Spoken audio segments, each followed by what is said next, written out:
Hello and welcome back to the channel.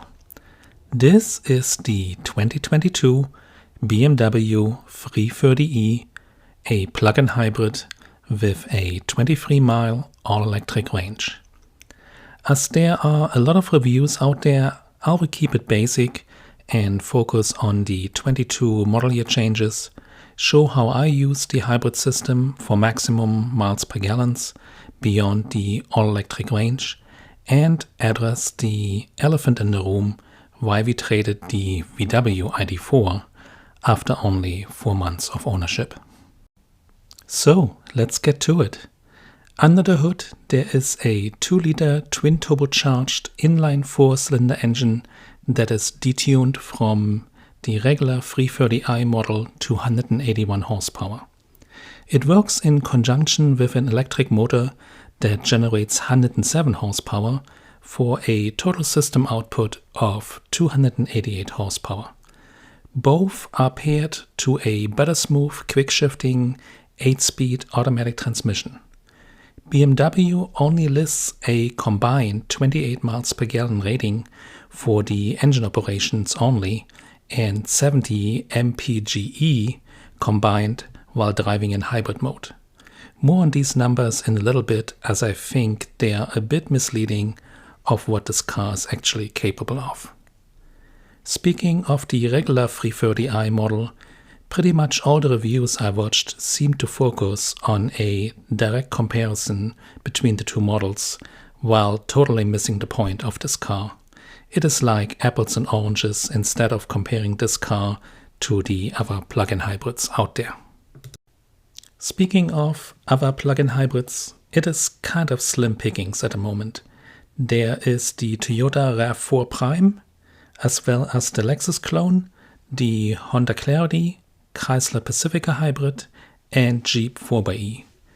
There are a few more Hyundais and Kias, but these are not available nationwide, and therefore I am excluding them for the moment. The 330e was introduced in its current form in 2021. There are no notable changes for 22 under the hood, as motor outputs and battery size remain unchanged. What did change is the deletion of certain options due to the chip and supply shortage. Notable the wireless charging for smartphones and lumbar support for the passengers are absent for 2022. I also noticed the deletion of the digital key option on our car. At the same time, the sunroof and Live Cockpit Pro are now standard, which is a trade-off I gladly take, as the Live Cockpit is absolute fantastic. On the outside there are some subtle changes, like the BMW emblems all have a blue circle on the outside now, and there is an electrified by eye badge on both front fenders, showing the relation to BMW's I-line of cars.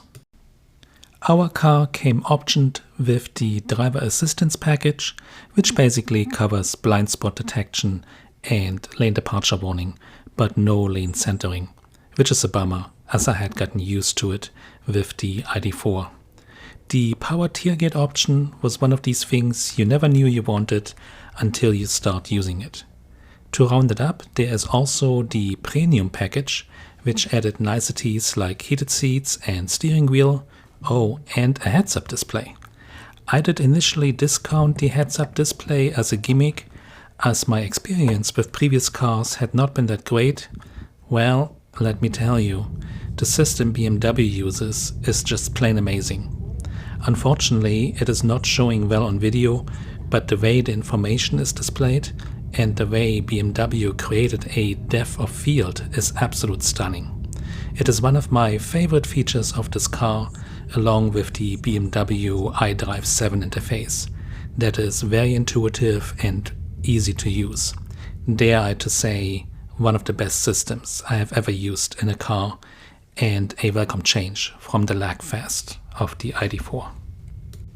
Speaking of the ID4, I am sure you are wondering why we traded it after only 4 months. Truth to be told, in general the car was great for what it is, but since only the base model was available at the time of purchase, there were a few items that stood out over and over just to become very annoying. Luckily, in the current climate, with used cars in high demand and prices at an all-time high, we were able to trade the car for a break-even, not causing any negative equity at all. On top of that, Texas just announced further incentives for plug-in and electric cars that further helped our cause. Concerning what we really started to dislike on the VW ID4, the biggest offenders was the very heavy manual tailgate that my better half started to complain about right away. In the back seat, there is no middle armrest or cup holder at all, not even in the doors. As we frequently drive with 3 people in the car, it was a major annoyance. The Pro S model does not have these issues, but at the time of purchase of the BMW, it was not available either. The often mentioned slow and laggy entertainment system became an issue on startups, as we had to wait for a long time for the system to boot up. VW tried to copy Tesla and failed, with an over-reliance on options and features buried deep in the systems that were hard to find. While being slow and laggy to get to, it makes for a very frustrating user experience at times. There were also several instances that we were unable to disconnect the charging cord and had to revert to the hidden manual release, as the software from VW just was not playing nice. In certain aspects, the ID4 seems over-engineered, and instead of keeping it normal, I am not sure what VW was thinking here, other than trying to copy Tesla. But if you do that, you better make sure you do it right. Instead, VW did a half-assed job that makes an otherwise very good electric car look in an unnecessary bad light. While I do miss the all-electric driving and cost savings with gasoline not getting any cheaper, I am reminded with the BMW how electric cars should strive to drive concerning driving dynamics. I will also say that the sport mode with the electric extra boost is very fun, albeit using the dinosaur fuel. The 23 miles of range is good enough for all of our local errands, and we have seen on 120-mile round trips an average of 65 miles to the gallon, with using the battery for speeds below 45 miles per hour and the gas engine for highway driving. Fortunately, BMW gives you a lot of freedom how to utilize the battery and driving modes. But just switching between electric only and sport mode, which only utilizes the gas engine but does recharge the battery on deceleration, has netted me very good results concerning efficiency. I will report back after I have a few more miles under my belt, but my initial impressions are very positive. And I am surprised how good the BMW is. If this car is any indication for the upcoming ICE sedan and iSUV from BMW with 300 plus miles of range, some of the legacy automakers may actually have a chance to stick around. Until next time, bye.